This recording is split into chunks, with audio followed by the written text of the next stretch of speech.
જય ભગવાન, જય શ્રી કૃષ્ણ. હવે આજે આપણે બ્રાહ્મણે જનોઈ કેમ પહેરવી એનું કારણ જોઈશું. એ તો જનોઈની બ્રહ્મગ્રંથિમાં બ્રહ્મા વિષ્ણુ મહેશથી આવાહન કરેલું છે.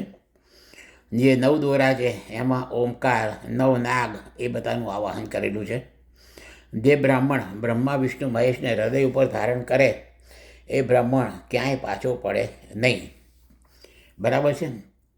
અને જે દિવસે તમને તમારા પિતાએ જનોઈ આપી એ દિવસથી તમારા પિતા બદલાઈ ગયા, માતા બદલાઈ ગયા. તમારી મા થઈ વેદ માતા ગાયત્રી અને પિતા બન્યા સૂર્યદેવ. અને એ દિવસે મનુષ્ય બ્રાહ્મણનો બીજો જન્મ થયો કહેવાય, એટલે એને દ્વિજ કહેવાય એ દિવસથી. એટલે જનોઈ દીદી ત્યારથી જનોઈ પહેરવી જોઈએ. બીજું કારણ લૌકિક તમને સહેજ મગજમાં ઉતરે એવું કે જ્યારે મરી ગયા પછી યમના દૂતો લેવા આવે ત્યારે જેના ઉપર કોઈ નિશાન ના હોય, જેણે કોઈ ધર્મ ન કર્યો હોય એવાને યમના દૂતો લઈ જશે. જે બ્રાહ્મણે ગળામાં ગાયત્રી પહેરી છે, રુદ્રાક્ષની માળા પહેરી છે, ત્રિપુંડ કરેલું છે, તો યમના દૂતો આવી અને પાછા જશે.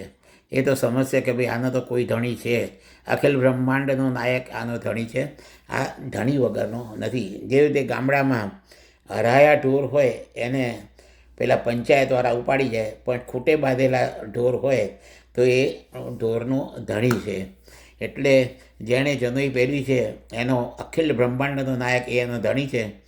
એટલે એની અસદગતિ ના થાય, એને યમરાજના દૂતો લઈ ન જાય, પણ એને વિષ્ણુ ભગવાનના દૂતો, મહાદેવજીના ગણો લઈ જશે. એટલા માટે બ્રાહ્મણોએ જનોઈ પહેરવી. જેવી રીતે જુઓ, સ્વામિનારાયણ સંપ્રદાયવાળા બી કંઠી બાંધે છે, વૈષ્ણવ સંપ્રદાયવાળા બ્રહ્મગ્રંથિ લે છે. એ બધાના ધણી છે. એવી રીતે આપણો ધણી છે સૂર્યનારાયણ અને આપણી મા છે ગાયત્રી માતા. એટલે આપણે ધણિયાતા નથી અને અખિલ બ્રહ્માંડનો નાયક એ આપણો ધણી છે. એટલા માટે બ્રાહ્મણોએ અચૂક જનોઈ પહેરવી. જનોઈ પહેર્યા વગર એક પણ પગલું ભરાય નહીં. જય ભગવાન. ઓમ નમઃ શિવાય.